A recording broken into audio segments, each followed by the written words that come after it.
दोस्तों आज की कहानी यूपी के आजमगढ़ की है। दोस्तों आप ये तो समझ ही गए होंगे कि मैं किसकी बात कर रहा हूँ। एक ऐसे माफिया जिसके खौफ से सीएम तक डरते थे। तो आइए दोस्तों जानते पूरी घटना विस्तार से।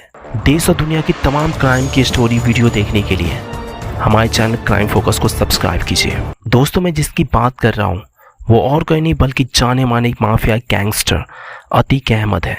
दोस्तों अतीक अहमद वो नाम था जिसके सामने अच्छे अच्छों की बोलती बंद हो जाती थी, चाहे वो कोई नेता हो, अभिनेता हो या फिर आम पब्लिक हो। अतीक अहमद वो इंसान था जो अपने स्वार्थ के लिए किसी को भी मौत के घाट उतार देता था। इंसान की जान लेना तो उसके बाएं हाथ का काम लग रहा था। अतीक अहमद का जन्म 10 अगस्त 1962 में हुआ था। अतीक जिस परिवार में जन्म लिया था वो बहुत ही गरीब था। उसके पिता टांगा चलाने का काम करते थे। उसके पिता का नाम फिरोज अहमद था। अतीक पढ़ाई लिखाई में बहुत ही कमज़ोर था। 10वीं का पेपर दिया और फेल हो गया। स्कूल में तो वो फेल हो गया लेकिन असल ज़िंदगी में पास होने की ठान ली थी। अतीक बचपन से ही झगड़ालू किस्म का लड़का था। उसे मार पीट करना बहुत पसंद था। 10वीं में फेल होने के बाद अतीक को बाहुबली बनने का भूत इस तरह सवार हो गया कि उसके परिवार की पूरी जिंदगी बदल दी। अतीक 17 साल की उम्र में ही अपराध की दुनिया में कदम रखा और उस टाइम उसके पास वोटर आईडी कार्ड तक नहीं बनी थी, लेकिन बहुत ही छोटी उम्र में वह जान लेने की लाइसेंस अपने नाम कर लिया था। दिन और साल गुजरते गए अतीक क्राइम की दुनिया में बुलंदी छूता गया। अतीक लोगों की नज़रों में वो नाम बन चुका था जिसे सुनने के बाद डर और भय लगता था। अतीक पे तमाम मुकदमा दर्ज है जैसे कि मर्डर, अपहरण, डकैती, चोरी, यहाँ तक कि पाकिस्तानी आतंकवादियों से उसके गहरे संबंध थे। अतीक बड़े से बड़े नेता को मौत के घाट उतार चुका था जो आज भी बहुत सारे लोग नहीं जानते हैं। तो आइए हम वो क्राइम आपको बताते हैं। साल था 1989। चांद बाबा जो कि उस टाइम के यूपी के सबसे बड़े डॉन माने जाते थे। साल 2002 में हसन की हत्या। साल 2004 में देश में जाने माने बीजेपी और मंत्री रह चुके मुरली मनोहर जोशी के सबसे करीबी नेता अशरफ की हत्या। फिर 2005 में नए नए विधायक बने राजूपाल की हत्या कराकर अतीक अहमद यूपी के सियासत से लेकर क्राइम की दुनिया में छाया रहा और क्राइम की दुनिया का एक बेताज बादशाह बन गया। अतीक के बाद अच्छे से जानता था क्राइम से नाम कमाया जा सकता है, दौलत नहीं। इसलिए वह सियासत के गलियारों में घूमने की जगह सीधे मंजिल पर चढ़ने की चाहत रखने लगा। साल 1989 में राजनीति में जोरदार एंट्री किया। इलाहाबाद के पश्चिमी सीट से विधायकी का चुनाव लड़ता है, वो भी निर्दलीय, क्योंकि वो जानता था उसे किसी पार्टी की जरूरत नहीं है। वो इस बात से अच्छे से वाकिफ था कि लोगों के बीच उसके नाम का सिक्का चल चुका है। अब इंतजार था तो बस अतीक के जीत का ऐलान होने का, और वो दिन भी आ गया। अतीक भारी मतों से चुनाव जीत गया। जिले के डीएम अतीक को शपथ दिलाई।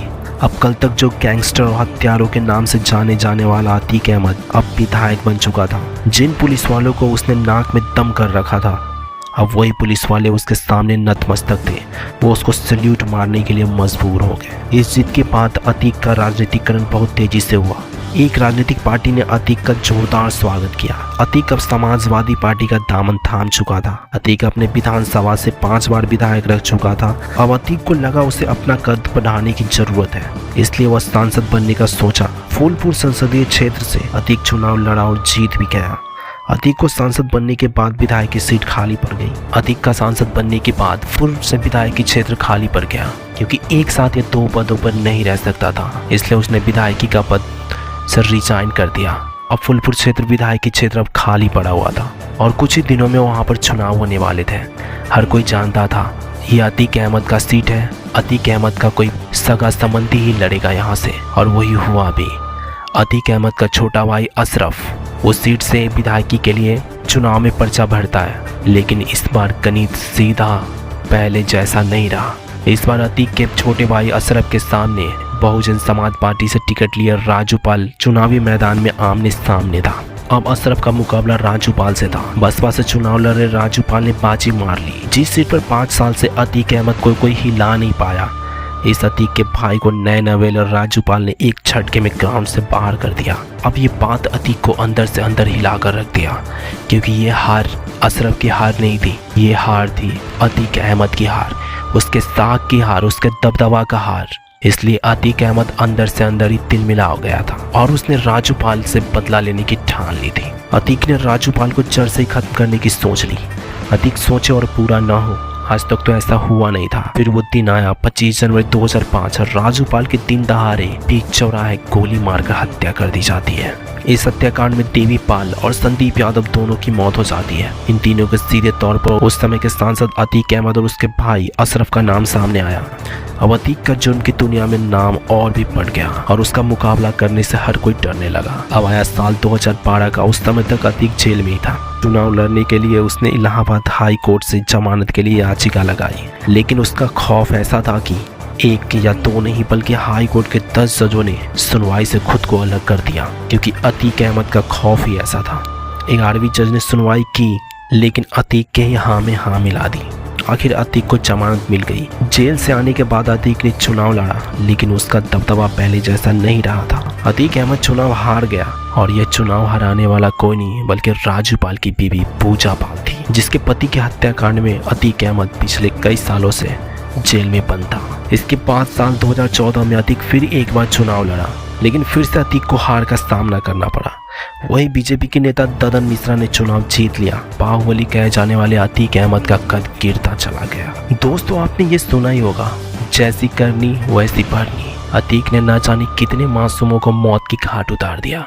अतीक अहमद का खौफ इतना ज़्यादा बढ़ गया था, उसे बरेली के जेल से अहमदाबाद के साबरमती जेल में शिफ्ट कर दिया गया। आप सोच सकते हैं कि अतीक अहमद का कितना दबदबा रहा होगा। वो कितने मासूम बेगुनाह लोगों की हत्या करवा दी। साल 2023 में अतीक अहमद ने साबरमती जेल से ही उमेश पाल की हत्या की साजिश रची और उसकी हत्या करवा दी गई। लेकिन दोस्तों, आपने सुना ही होगा, जैसी करनी वैसी भरनी, जो आप बोओगे वही काटोगे। और वो दिन दूर नहीं, और वो दिन भी आ गया जब अतीक अहमद को पुलिस कस्टडी में 3 अज्ञात लोगों ने उसकी हत्या कर दी। उसके सामने उसके बेटे को इनकाउंटर कर दिया गया। उसकी फैमिली आज दर दर भटक रही है, पुलिस से भागती फिर रही है। जो उसने किया था उसका परिणाम आज उसकी फैमिली भुगत रही है। दोस्तों, वीडियो आपको अच्छा लगा तो कमेंट और लाइक सब्सक्राइब जरूर करें। धन्यवाद।